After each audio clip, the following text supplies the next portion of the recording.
Well, safety is important, and the governor sees that as well. Governor Abbott is laying out his call to lawmakers to pass some new legislation that targets educators of having inappropriate relationships with students.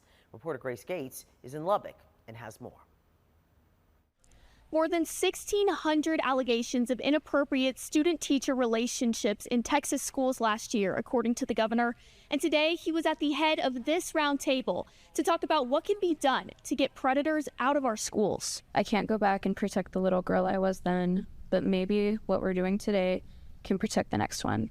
A statement from a survivor of online solicitation from a former Lubbock public school teacher. Her words may be the most influential at Tuesday's roundtable. Lubbock established what the standards should be, and I wanted to make sure they were recognized for being tough on this issue. Governor Abbott surrounded by lawmakers, educators, and law enforcement. Prevention goes hand in hand with deterrence. To discuss new legislation that would raise the minimum sentence for improper relationship with a student to 10 years in prison. A law that prohibits community supervision and deferred adjudication instead of jail time.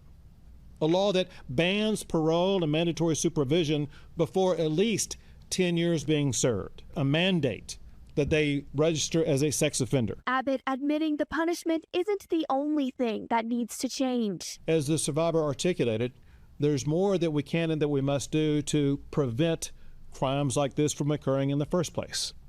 One of those suggestions was to work to identify the warning signs that truly only the students would be able to articulate themselves, and to be able to ensure that all educators are educated themselves about those warning signs. We as legislators, we as adults, need to do a better job of listening to our children in our schools. Now, the governor says his law is actually building on legislation that's been passed in previous sessions, but it remains to be seen what exactly is passed at the Capitol come January. In Lubbock, I'm Grace Gates.